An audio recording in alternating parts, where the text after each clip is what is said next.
Hey, all my crafty friends. I'm here with another card. I am so excited to get all of this card content up on my YouTube. Let me know what you are thinking. Are you loving it? Are you not?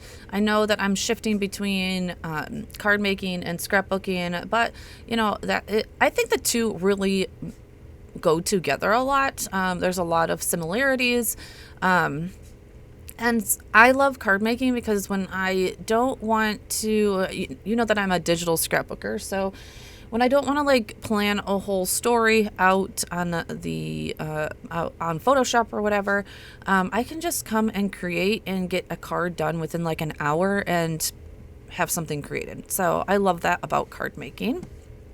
In the month of February, we are definitely focusing on sentiments and how to use our sentiments. I love this, and using different sentiments like thank you cards and graduation cards and get well cards and a lot of cards that I don't normally focus on.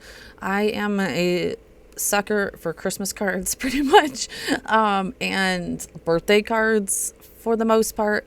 And I really want to this year to focus on all of the other cards in between. Actually, one of my most popular Ask for cards from friends and family, unfortunately, are like crossing the rainbow bridge cards for puppies and pets and that type of thing. So I want to knock out a few of those. And then anniversary cards, those ones are hard for me for some reason. I just don't know why, but knock out a few of those. And so this got me thinking a little bit. And hopefully I will get a few more of these cards done. And I think that this sketch or layout of a card definitely can work well for a birthday, anniversary, thank you, obviously. And probably a few other ones. Even get well, honestly, get well ones. I kind of like to make my get well cards a little bit more, not snarky, but fun, so that it gets people smiling. And I think because that's the most important thing when we're doing get well cards. All right, so here I am. Let's get to this card as I babbled on for 2 minutes. This is the Always Peony set from Brass and Bliss. That is a stencil, stamp, and die set from them. And unfortunately, for some reason, I didn't order the stamp set, so I've been looking for a way to use this set still without the stamps. Until I can get those. And so I figured, you know what? I think I can still just use the stencils and then the dies to cut them out. And it worked perfectly. It is definitely a softer approach to these flowers, but I think that it worked wonderfully. I used three different used three different pinks from Simon Says Stamps. I believe it was carnation, rhubarb, and peony, actually. So those were my three pinks that I chose. I only end up using two of these flowers, I believe, in my end. And as you can see there, carnation is that that lighter one, whereas peony is the next one. And then the rhubarb is that almost orangey pink one, because rhubarb is in a different color trio than the other two, carnation and I recently acquired these inks. These are so fun to play with. I haven't had inks that have like a trio, a light, medium, and a dark together before. And this was my Christmas present to myself. Well, technically. I really didn't spend too much money on them because Simon Says Stamps was giving an amazing deal. And then I sold inks in order to get these inks. So that's kind of how I like to try and do things in my stash. If I try and get rid of something or sell something in order to get new something, pretty much. All right, so we are going to put those dies down. Super easy to cut out. Also, Brass and Bliss dies are not connected, so no nibs or no cutters involved, which I absolutely love. We're also going to get out this greenery die.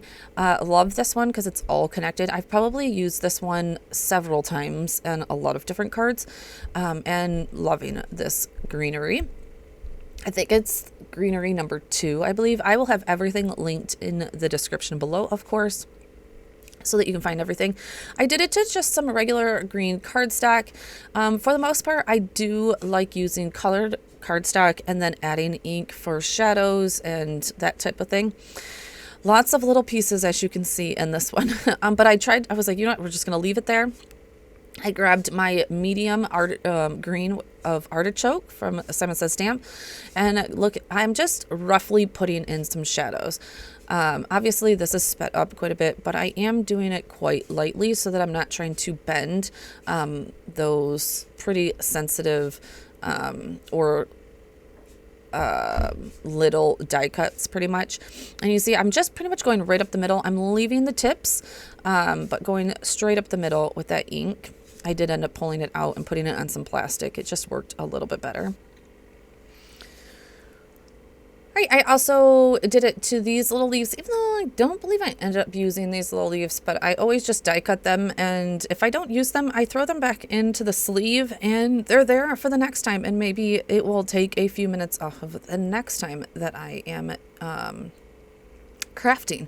So always, you know, I always figure you're already passing the die, you know, the plate through the die cut. You might as well just do a few more, right? Just in case also, because at this point I really had no idea what I was doing for this card. A lot of the times when I sit down at my desk, I have a thought in my head, of course, but I don't, you know, it changes a lot. What I think I'm going to do is not what I do most of the time by the end. So, you know, we are going to use this really soft green watercolor paper from the 6x6 watercolor paper pack. It's a really great pack. Has lots of blues and purples in it and bright pinks. So I ended up going with the green side of it just because the pinks in that pack were just not quite matching the pinks that I had already chose. And, you know, I had already chosen what I was choosing. So that's a lot of choosings. Anyways, we're going to cut that down, of course, to a 4 1/4 by 5 1/2.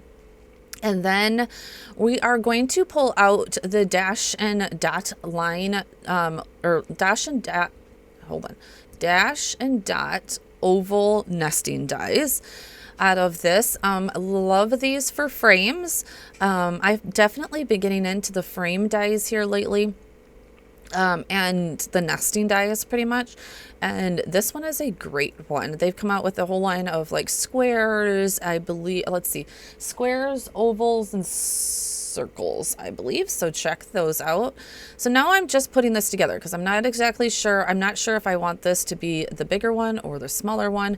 I think I end up going with that. I also then looked at the die and I was like, oh shoot, the inside of this die is not going to be cut out.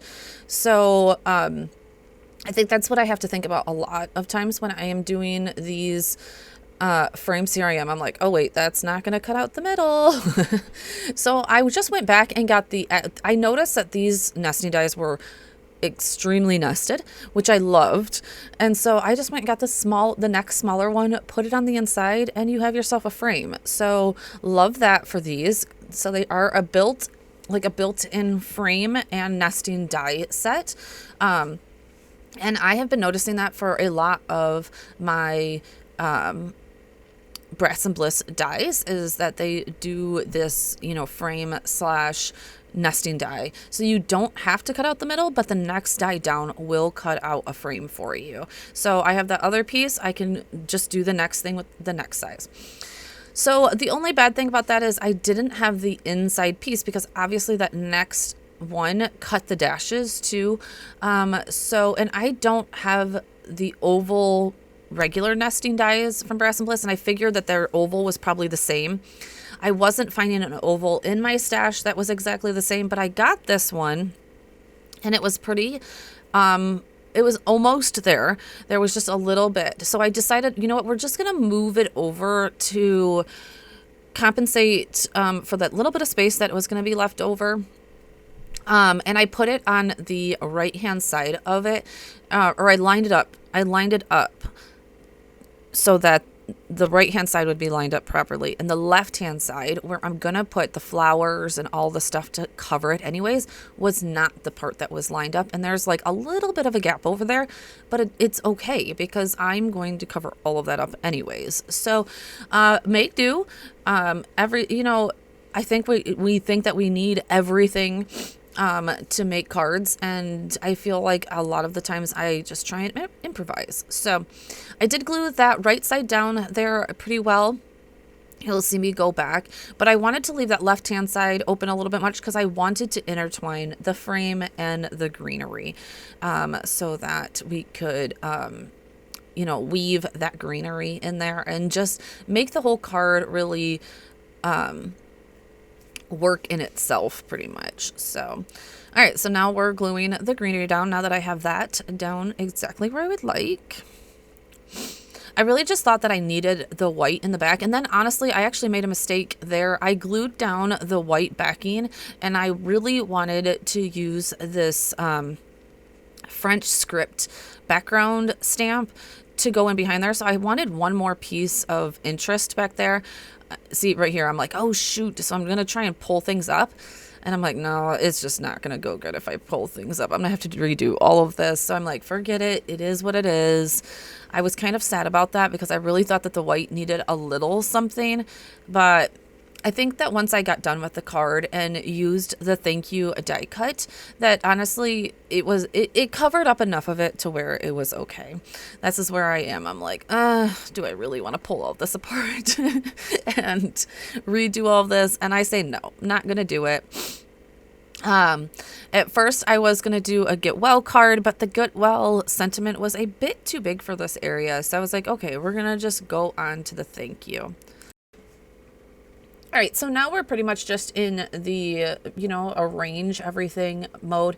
I really kept this one layer, I guess. It's not one layer, but I didn't pop anything up on foam tape. I kept it very non-dimensional. I think that the many layers of different, like the frame and then the leaves and then the flowers was pretty dimensional enough and took care of that for me pretty much. So all right, and then I had to decide on what color cardstock I wanted to choose for my sentiment. I did choose this lighter pink.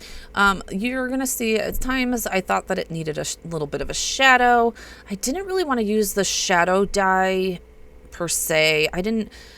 I just thought that was going to be a little too heavy on the top, and I really wanted to keep this a little bit more dainty, which this die is super dainty. And now that I look at it from above and on camera, it doesn't look bad. So I don't really know why I thought, but in person, I just thought it wasn't popping enough, I think. So I really was trying to match the other flower. So I chose this other color from the scrapbook.com paper pack, cut it all out, and hated it. I just didn't like it. I didn't think that it made it pop.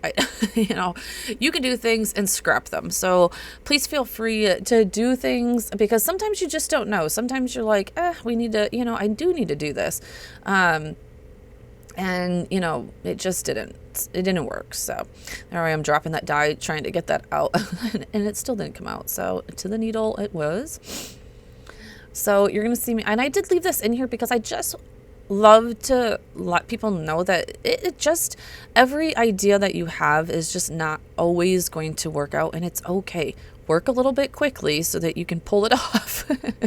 Like this one, I'm glad that I kind of went right from like glue to card, because I don't think that if I would have, yeah, see, I thought it made it look busier. I don't know. Like, I just didn't love it. And so I was able to pull it off pretty quickly, and that liquid glue didn't dry. I was like, whew, thank goodness. So I ended up putting it on. And like, again, I just wanted to leave that in there because I just, like my scrapbooking videos, I just want people to know, like, you know, every thought process that you have, every idea that you have might just not work. And there's times where you can just scrap it. So there is that. So we're going to start working on our card base.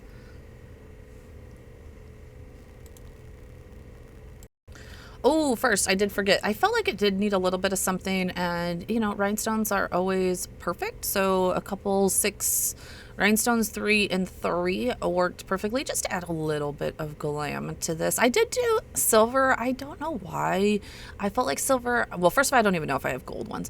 So maybe that's why I picked it. I can't remember if I have gold ones, but these silver ones were perfect and just added a little bit of sparkle to this. All right, so we're going to do our card base. I have pretty much switched over to a lot of top folding. I don't know, I just feel like it's a little bit different than, you know, a regular card. I like top folding. They stand good if somebody wants to display it, all that kind of stuff. I don't know. All right, and then I'm also remembering to put my sentiment inside of my card before I glue down my card base. So here is where I'm going to finally get that French script in. I love a good background stamp like this where it can be just nice and subtle, and that's pretty much what we're going to do. I'm going to use flannel, which is the lightest gray I have, and just dab a little bit on the outside here, as you can see right there, and just put it down so that it's just on a little bit of the backdrop, just like that. Perfect. Or on the card, not backdrop. And it works out perfect. I think it's nice and dainty to what's the word I'm looking for? To complement, there we go, complement this card. And then I am going to use the thank you stamp from the, oh shoot, I cannot remember and I don't have it right next to me. I'll put it down below. I'm so sorry. I almost used that back, the second, you know, that the extra thank you I made. But then I was like, oh, that's too big and I don't like how it duplicates it. So I end up getting the thank you stamp out of this one right here. There it is. Oh, and I didn't put the paper, of course. And then it just chose it. And I think that the script of this goes perfectly with the French script background. And of course, that will also softened into the paper also, and you'll barely be able to see it. Using a black pen, you'll be able to write right over it if you're trying to write in the card. All right, guys, so I am gonna wrap this one up. All we're gonna do is then glue the front of this on using our Barely Arts liquid glue. Thank you guys all so much for watching these videos. I truly appreciate it as I'm diving into some new things around here. And loving that you know, new companies are supporting this venture. It has definitely been fun. All right, leave a comment below with thank you if you have gotten this far, and I will see you in the next one. Talk to you soon. Bye.